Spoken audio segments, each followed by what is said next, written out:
ዛሬ በጣም የሚያሳዝንና ልብን የሚነካ ነገር ይዤላችሁ መጥቻለሁ። እናንተ ግን ቪዲዮውን እስከ መጨረሻው እዩተይ። በሊቢያ በረሃ መከራውን ሲያይ ቆይቶ እንዲሁም ደግሞ በሊቢያ ባህር ላይ 5 ቀን ያለ ምግብ ያለ መጠጥ ያለ ምንም አይነት ነገር ቆይቶ ከፊቱ ላይ ብዙ ህፃናቶችና ብዙ ምስኪኖች እናቶች ሲሞቱ እያየ ያን ሁሉ መከራ ተቋቁሞ ድል አድርጎ ፈረንሳይ ከደረሰ በኋላ የደረሰበትን መከራና ችግር ላቀርብላችሁ እገደዳለሁ ማለት ነው። እናንተም እንግዲህ ላይክ እና ሼር ሰብስክራይብ እያደረጋችሁ ቤተሰብ የሆናችሁ ቪዲዮውን እስከ መጨረሻው በማየት ተተባበሩ ዘንድ በአክብሮት ተጠይቃለሁ ማለት ነው። እንግዲህ አንድ ወንድማችን ከኤርትራ ኢትዮጵያ፣ ከኢትዮጵያ ደግሞ ሱዳን፣ ከሱዳን ደግሞ ሊቢያ፣ ከሊቢያ ደግሞ ብዙ መከራዎችንና ስቃዮችን አሳልፎ እንዲሁም ደግሞ ኤርትራን በነበረ ሰዓት በኢትዮጵያና በኤርትራ በነበረው ጦርነት ምክንያት ብዙ መስዋዕትን ለኢትዮጵያ ከፍሎ ብዙ ነገሮችን አሳልፎ እንዲሁም እናቱን አባቱን በናዝሬት ከተማ ሳይቀብር ብዙ በተንከራተተበት መንገድ ሱዳን ሀገር ገብቶ ከሱዳን ሀገርም እንግዲህ ብዙ መከራና ችግርን አሳልፎ ሊቢያ ገብቶ ከሊቢያም ደግሞ እንግዲህ ብዙ ረሃቦችንና ብዙ ጥማቶችን አሳልፎ ማንም ረዳት ሳይኖረውና ማንም አይዞህ ባይ ሳይኖረው ከሊቢያ ባህር 5 ቀን የቆየው እንቁና በጣም መከራን ያሳለፈው ወንድማችን ነው ይዤላችሁ ይሄ የመጣሁት ማለት ነው። እሱ እንግዲህ አንድ ፊልም ወይም ደግሞ አንድ አስተማሪ የሆነ ፊልም ይወጣዋል ታሪኩ ተብሎ በዓለም አቀፍ ደረጃ መነጋጋሪ ሆኖ እንዲሁም ደግሞ ከአየር ላይ በአየር አውጥተውት አብረውት የነበሩት እንዳሉ ሙተው ማለት ነው። እሱ ግን ውሃ እንኳን ቢጠማው ውሃ ሳይጠጣ ምንም ነገር ሳያደርግ ባህር ላይ 5 ቀን አድሮ 15 ቀን ይቅርታ ለቃሉ 15 ቀን አድሮ ከ15 ቀን በኋላ እንግዲህ ወጥቷል ማለት ነው። ከወጣም በኋላ እንግዲህ በፈረንሳይ ሀገር በእናት ፈረንሳይ ሀገር ለ3 ወር በሕክምና ሲከታተል ቆይቶ አየር ወይም ደግሞ ጤና ጥበቃዎች አንስተውች ማለት ነው። እነሱም እንግዲህ በምርመራ ላይ ብዙ ነገር ካደረጉለት በኋላ በኢትዮጵያውያኖች ውስጥ ምን ገጠመው የሚለው ነው ማቀርብላችሁ። እሱንም ደግሞ ቪዲዮውን የማስገባላችሁ ይሆናል። እናንተ ግን ቪዲዮውን እስከ መጨረሻው እያያችሁ ላይክም ሸርም እያደረጋችሁ ለዚህ ሰውዬ አሁን ፍትህ እንድትጠይቁለት እጠይቃለሁ ማለት ነው። ሰላም ውድና የተከበራችሁ የኤልሲ ቤተሰቦቼ እንዴት አላችሁ? ደህና ናችሁ? እኔ ደህና ነኝ እግዚአብሔር ይመስገን። ላይክ ሸር ሰብስክራይብ እያደረጋችሁ ይህን ቪዲዮ እስከ መጨረሻው እዩት። ቪዲዮውን አይተን እንመለስና ሀሳብ አስተያየታችንን እንሰጥበታለን። እናንተ ግን በጥሞና ተከታተሉ ማለት ነው። አመሰግናለሁ። ይባካችሁ ድረሱልኝ። የኢትዮጵያ ሕዝብ፣ የኢትዮጵያ ቲክቶከሮች፣ የኢትዮጵያ ዩቲዩበሮች እንደና ሀቢባ፣ ጆኒ ማኛ ሌሎችም አላችሁ። ይባካችሁ ሶስት ሰው ተስማምቶብኝ ሀቄን እየበሉ ናቸው። በ2019 እንደ ፈረንጆቹ አቆጣጠር በሜዲትራኒያን ባህር ላይ የሰራሁትን ታሪክ ካለኔ ፍቃድ ውጪ እኔ የፈቀድኩ እያስመሰሉ የውሸት ወረቀት አጽፎ ራሳቸው ፈርሞበት የስምምነት ወረቀት ራሳቸው ፈጥሮ ራሳቸው በራሳቸው እኔ ልክ እንዳጻፍኩ እኔ እንደፈረምኩ ነገር አስመስሎ ሀቄን እየበሉ ናቸው። 3 ሰዎች ናቸው። ስለዚህ እንደነ ጆኒ ማኛ፣ ሀቢባ ይባካችሁ ወደ ቲክቶክ አምጡ፣ ወደ ላይፍ ወደ ኢንቫይት አድርጉን እና ሶስታችንም እዛ ቀርበን ችግራችን እናውራ። ሀቄን አውጡልኝ። እንደና ከባድ ነው። እነሱ 3 ናቸው። ከሶስታቸውም ስማቸው እንንገራችሁ። ደራሲ ተስፋ ጋሸና ወይ ደግሞ ራስ ጋሸና፣ ሁለተኛ ህይወት አሜሪካ የምትኖር፣ ሶስተኛ ወንድሟ ነው። እኔ ምንም የለውበትም እና ብዙ ችግር እያደረሱብኝ ነው። ሀቄን ደግሞ አውጡልኝ። እኔ በህግ በኩል አያለሁ ብዬ አልቻልኩም። ቢኮዝ ከኋላ የመጡ እኔ በገንዘብ የገዛሁትን ጠበቃ የሰጠሁትን ጠበቃ ትልቅ ገንዘብ እየሰጡ ጠበቃውን እየቀየሩብኝ ነው። ከባድ ነው። ስለዚህ ሀቄ የሚወጣው እናንተ ጋር ነው። የኢትዮጵያ ህዝብ ሼር አድርጉትና ወደ ኢትዮጵያ ፌመሶች ወደ ኢትዮጵያ ህዝብ ቪዲዮ አድርሱልኝ። በጣም አመሰግናለሁ። ነገሩ እንደዚህ ነው። የኔን ታሪክ በ2019 በሜዲትራኒያን ባህር ላይ የሰራሁትን ታሪክ ማለት ነው በመጽሐፍ አትሞ በፊልም ሰርቶ ሊሸጡ ሊቀየሩበት እኔ ደካማ ጎንን ተጠቅሞ ማለት ነው። በወቅቱ አሁን ቪዲዮ ሲያወራ ብዙ ሰው ማዳመጥ ስለማይችል ፕሊዝ እናንተ የኢትዮጵያ ህዝብ ይባካችሁ ሼር አድርጉልኝና ይሄን የኔን ቪዲዮ ወደ የኢትዮጵያ ቲክቶከሮች፣ ወደ የኢትዮጵያ ዩቲዩበሮች፣ ወደ የኢትዮጵያ ኤኒ ዩዚንግ ሶሻል ሚዲያ ሼር አድርጉልኝና እነሱ ደግሞ እዛ ይጥሩኝ። ሶስታችንም ጠርቶን እዛ ወደ እነሱ ኢንቫይት አርግቶን በአደባባይ ሁሉም ሰው በሚሰማና በሚያዳምጥ ቦታ እናውራ፣ እንነጋገርና እኔ ደግሞ ሐቄ ይውጣልኝ። ሐቄም እንደዛ ሲሆን ነው የሚወጣው። እኔ አሁን ጠበቃ ይያለሁ 35,000 የኢትዮጵያ ብር ለጠበቃ ከፍያለሁ። ከአሜሪካ ደውላብኝ ለጠበቃ ብዙ ገንዘብ ለአንተ ሰተነው ጠበቃውን እንቀይረዋለን አለች። ምስቴ ሪኮርድ ያደረገችው የሷ ሪኮርድ አለ። አስፈላጊ በሆነበት ጊዜ እኔ ላሰማችሁ እችላለሁ። ጠበቃ ማትያዝ ምንም በህግም ሄደ ምንም አታመጣም። ይልቅ ለአንተ የሚሻለው ከኛ ጋር ከተስማማ ከደራሲ ጋር ከተስማማ ብቻ ነው። ደራሲ ተስፋ ጋሸና በሚልክ ሂድ ተስማምተ መጀመሪያ በገባበት እንደገባችሁበት ጨርሱ። እንደዛ ነው የተባልኩት። በነጋታው ሄዳ ለጠበቃው ሃይ አለችው። ጠበቃው ነገረኝ ሃይ አለች የሆነ ሰው ከአሜሪካ በዋትስአፕ አለኝ። ከዛ በኋላ እሱም እየተቀየረ መጣ።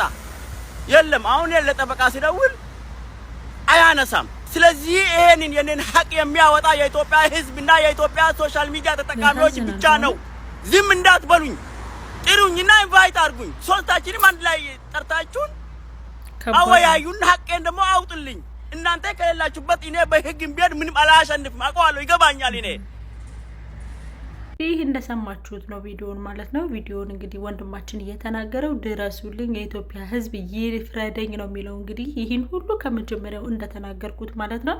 ወንድማችን ብዙ መከራ፣ ብዙ ችግሮች፣ ብዙ ፈተናዎች፣ ብዙ ስቃዮችን አሳልፎ ፈረንሳይ ከገባ በኋላ እንግዲህ በኢትዮጵያውያኖች ፊልም እንሰራለን፣ ታሪክ ፊልም ነው መሆን ያለበት፣ ለፊልም ነው መደረግ ያለበት ተብሎ እንግዲህ ከዚህ ዘመን በማህበራዊ አንድ አመት አካባቢ ዛሬ 2 አመት አካባቢ ምናምን እንግዲህ በማህበራዊ ሚዲያ ላይ በእንግሊዝኛም በአማርኛም በሁሉም በማህበራዊ ሚዲያ በዓለም አቀፍ በሚባል ደረጃ ዓለማዊ መነጋገሪያ አድርጎት ነበረ። ያንንም እንግዲህ ይሄ ሰው ታሪኩ ፊልም መሰራት አለበት እንዲሁም ደግሞ መጽሐፍ መታተም አለበት ብለው በደራሲያንና በአርቲስቶች መሀል እንግዲህ ፊልም ሊወጣ ሲል እሱን ግን ምንም ነገር በማያውቀው ነገር ምንም በማያገኘው እሱ ፈቅዷል፣ እሱ አስቧል እያሉ እንግዲህ አሜሪካን የሚገኙ ወሮ በላ ኢትዮጵያውያኖች እንግዲህ በእነሱ ታሪኩን እየተቀማ ሲከስ ደግሞ የእሱ ያቀረባቸውን ጠበቃዎች እንግዲህ በብር እያሸነፉ ምንም አታመጣም፣ ምንም አታደርገንም፣ ከፈለክ ከኛ ጋር ተስማማ እያሉ እንግዲህ የማይገባውን ነገር እየሰጡት ነው። በዚህ ደረጃ ነው እንግዲህ እኛ ኢትዮጵያውያኖች እየተጨካከነን ያለው። አትገረሙም? በጣም በሚገርምና በሚደንቅ ሁኔታ ይሄ ሰው እንግዲህ ያለፈበትንም ያሳለፈውንም ነገር ሁላችንንም የምናውቀው ታሪክ ነው። ምክንያቱም ልጁ እንግዲህ ከኤርትራና ኢትዮጵያ በነበረው ጦርነት ምክንያት በዛ በጣም ብዙ ነገሮችን አሳልፎ የሰው ስጋ ሲበላበት ባየው አይኑ፣ የሰው ሆድ ሲቀደድበት ባየው አይኑ ይህንማ ሲያረጉ አላይም ብሎ ጥሎ ያንንም ጥሎ መሳሪያውንም ጥሎ እንግዲህ ከኤርትራ ኢትዮጵያ ከኢትዮጵያ ደግሞ መጥቶ ከቤተሰቦቹ ጋር እንኳን የተወሰነ ነገር ሳይቀመጥ እናቱንም አባቱንም ሳያይ ተነስቶ ወደ ሱዳን ሀገር ሄዶ ሱዳን ሀገር በነበረበት ወቅት እንግዲህ እናትህም ሞታለች አባትህም ሞቷል ተብሎ እናት አባቱንም ተረድቶ ማለት ነው። ከዛም በመጨረሻ እንግዲህ ይሄማ ሀገርም የለኝም ምንም አላረግልኝም ብሎ ተነሳስቶ ወደ ሊቢያ ይሄዳል ማለት ነው። ከሊቢያም እንግዲህ ብዙ መከራዎችን፣ ብዙ ችግሮችን፣ ብዙ ጣውረዶችን፣ ብዙ ስቃዮችን አሳልፎ ባህር ላይ እንግዲህ ለ3 ወር እንደዛ መሰለኝ ያሉት እርግጠኛ አይደለሁም። ለ3 ወር ባህር ላይ ተቀምጦ ከዛም እንግዲህ አብረውት የነበሩት 15 ቀን አብረውት የነበሩት ህፃናቶች እህት ወንድሞቹ ኢትዮጵያውያን፣ ሶማሊያውያን ብዙ ሰዎች ከፊቱ ላይ ሲሞቱ አይቶ እሱን እንግዲህ አየር መጥቶ አነሳው ማለት ነው። አየር አንስቶት እንግዲህ ከሞትና ከድነት ማህል ሆኖ ፈረንሳይ ገባ ማለት ነው። ፈረንሳይም ከገባ በኋላ ሕክምና እየተደረገለት ታሪኩ በማህበራዊ ሚዲያ ተሰራጭቶ አንድ ኢትዮጵያውያን ይሄ ሆኗን እያሉ ብዙ ነገሮችን እያደርግና ብዙ ነገሮችን እያሳለፈ ወንድማችን ነበረ። አሁን ግን ታሪኩን በገዛ ወገኑ በገዛ ኢትዮጵያውያኖች እንግዲህ ፈረንሳዮች ያነሱት ፈረንሳዮች ናቸው እዚህ ደረጃ እንዲደርስ ያደረጉት። ማለትም እንዲታከም ራሱ እንዲችል እንዲሁም ደግሞ ልጅም እንዲወልድ ትዳርም እንዲይዝ ያደረጉት ፈረንሳዮች ናቸው። ፈረንሳዮች ናቸው እኛ እንደዚህ እናደርጋለን ማለት የነበረባቸው ግን የኛ የኢትዮጵያ ሕዝብ ግን ቡዳ ነው፣ ጨካኝ ነው። መቼ ሰው እንደምንሆን አላውቅም። በድሮ ታሪካችንና በድሮ መልካምነታችን እየተነገረ እንጂ አሁን ላይ ያለን ደግነትና አሁን ላይ ያለን መልካምነት በጣም የሚያስጠላና የሚያናድድ ሆኗል ማለት ነው። እና የሚያናድድና የሚያበሳጭ ሆኗል ማለት ነው። እንግዲህ እሱም ደግሞ አሁን እንዳስገባላችሁ ቪዲዮ እንዳስገባውላችሁ እባካችሁ ኢትዮጵያውያን ድረሱልኝ፣ እባካችሁ ፍትህ አሰጡኝ፣ እባካችሁን ድረሱልኝ እያለ ይገኛል ማለት ነው። በጣም በሚገርምና በሚያሳዝን ሁኔታ እንግዲህ በጣም ልጁ ችግር ውስጥ እንዳለ በጣም እየከፋው እንደሆነና በሀገሩ ምንም አታመጣም ምን ታመጣለህ አንተ እያሉት እንደሆነ ይገኛል ማለት ነው። በጣም ልብ ይሰብራል፣ በጣም ያማል። እንዳንድ ባለታሪክ እንዳንድ ጠንካራ ሰው እንዳንድ ኢትዮጵያውያን ሲወል ሊደገፍና አይዞህ በርታ ጠንክር ሊባል ይገባል እንጂ በዚህ ደረጃ በገዛ ታሪኩና በገዛ ስቃዩ እሾህ መልቀቅ ማለት ይህ ራስ ወዳድነት ነው። መጨረሻችን ምን ይሆናል? በጣም ከባድ ነው። ኢትዮጵያውያኖችም እንግዲህ ሁላችሁም ለዚህ ሰውዬ ፍትህ እንድትጠይቁለት እና ሁላችሁም ወንድማችን አይዞህ ከጎንህን ምንም አያመጡም ታሪክህን ማንም ምንም አይለቀውም በሚል አጀንዳ አንስታችሁ እሱን ልታበረታቱትና አይዞህ ብላችሁ ቁስሉ ልታክሙት ይገባል ብዬ አስባለሁ። እንግዲህ የኑማኛንም አታግ አድርጓል፣ ሀቢባንም አታግ አድርጓል እና የድረሱልኝ ጥሪ እያቀረበ ነው፣ እያለቀሰ ነው፣ እየከፋው ነው። በጣም ከብሶቱ ላይ ብሶት እየተጨመረበት ነው። በጣም ብዙ ነገር እየደረሰበት ነው ማለት ነው። እንግዲህ እነዛ ምንም አታመጣም በገንዘባችን እኛ አንተን ምንም ማድረግ እንችላለን የሚሉትንም ሰዎችም እንግዲህ ስቶፕ እንድትሉለት ይገባል። እናንተ ትላልቅ ዩቱብ ያላችሁ፣ ትላልቅ ሚዲያ ያላችሁ፣ ትላልቅ ሰብስክራይብ ያላችሁ ማለት ነው። በጣም በሚያናድድና በሚያበሳጭ ሁኔታ ማለት ነው። ተዉ በቃ አቁሙ ልትሏቸው ይገባል። አሜሪካን ያሉትን ሰዎች አሜሪካ ሆነው የሰውን ድል የሚዘጉ የሰውን በሰው ቁስል ላይ በሰው ህመም ላይ ቁስል በሰው ሾህ የሚለቁትን ተዉ ልትሏቸው ይገባል ማለት ነው።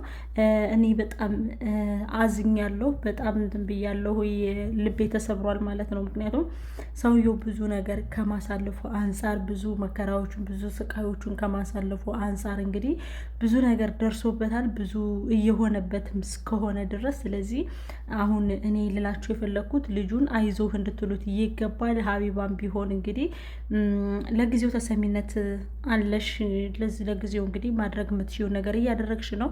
እኔ እንኳን በአንዳንድ ነገሮች አትመችኝም። የኑማኛም ቢሆን እንግዲህ ያው በእርግጥ አንተን ብር ሰጥተው እንደሚያስቀይሩ አንጠራጠርም ግን በተቻለ መጠን ለሀቅ ቁምለት። ይህ ሰውዬ ቁስል አለበት፣ ህመም አለበት፣ ብዙ ነገር አለበት እና ህመሙንም ቁስሉንም አይዞ ከጎንህነን ምንም አያመጡም እንድትሉት ለማለት ያክል ነው። የስነ ልቦና ሐኪም ያስፈልገዋል ሰውየው፣ ብዙ ነገር ያስፈልገዋል። ብዙ ከደረሰበት አንጻርና ብዙ ከገጠመው ነገር ብዙ ብዙ ብዙ ስቃዮችን ደርሶበታል እና ለዛም እንግዲህ አይዞህ ልትሉት ይገባል ብዬ አስባለሁ። ማሮችዬ ልጁን አይዞህ በሉት። እነዛም እንግዲህ ታሪኩን ሊወስዱ ያሳለፉት ሰው ታሪኩ እንዴት መሰላችሁ? ባህር ላይ ለ15 ቀን ባህር ላይ ነበረ። ምንም አይነት ምግብ ሳይበላ ምንም አይነት መጠጥ ሳይጠጣ ምንም አይነት እህልም ምንም አይነት ሳይቀምስ ማለት ነው። በረሃብ ምክንያት ወይም በችግር በውሃ ጥም ምክንያት እህል ባለማግኘት ምክንያት በራሱ ከዛ ውስጥ የነበሩ ህፃናቶችና እንዲሁም ደግሞ ጀልባዋ እየሰመጠች ወደ ውስጥ በምትሄድበት ሰዓት የነበሩ ህፃናቶች፣ ትላልቆች፣ ሴቶቹ፣ መጫቶቹ ምናምን ሲሞቱ በአይኑ አይቷል። እዛም ግን እሱ ተንጠልጥሎ ፌስታሏን ያችን ጎማዋን ማለት ነው ግጥም አድርጎ ይዞ 15 ቀን በኋላ በ19ኛው ቀን የሚበር አየር ከዚህ ውስጥ ምን አለ ብሎ እንግዲህ ፈልጎ አውጥቶታል ማለት ነው። ካወጣውም በኋላ እንግዲህ ለፈረንሳይ ወስዶ አስተላለፈ። ፈረንሳይ ቀይ መስቀልም እንግዲህ አንስተው ሕክምናውን ወስዶ በዓለም ሚዲያ መነጋገሪያ ሆኖ ነበረ ማለት ነው። ያንም እንግዲህ እንደ ፊልም ሆኖ ይወጣል፣ እውነተኛ ታሪክ ነው ብለው እንደ ፊልም ሆኖ ይወጣል ብለው በሚያስቡበት ሰዓት ነው እንግዲህ የኛ ኢትዮጵያውያን እኛን የምንሰራው ብለው ለሱ ምንም እሱ ያሳለፈውን ህይወት ለሱ ምንም ሳያደርጉ ራሳቸው ሊጠቀሙበት እየወደዱ ማለት ነው። ሌላ ሰው ለምን እሱ ፈቅዷል ወይ ብሎ ሲጠይቋቸውም እንግዲህ እነሱ አዎ ፈቅዷል እያሉ ያልፈረመበትን አዎ ፈርሟል እያሉ እንግዲህ ያጭበረበሩት ይገኛሉ ማለት ነው። ለዛ ነው እንግዲህ ፍትህ ድረሱልኝ እርዱኝ እያለ ያለው ማለት ነው። እንግዲህ ወገኖች ማንኛችንም ለዚህ ሰውዬ ድምጽ ልንሆነው ይገባል ብዬ አስባለሁ። ላይክ እና ሼር ሰብስክራይብ እያደረጋችሁ ቤተሰብ ሁኑኝ። ለብዙ ደካማዎችና ለብዙ ምስኪኖች ድምጽ መሆንበት ቻናሌ ነው። ፕሊስ በተቻላችሁ መጠን እናንተም ላይክ እና ሼር ሰብስክራይብ እያደረጋችሁ ቤተሰብ ሁኑ። ወዳችኋለሁ።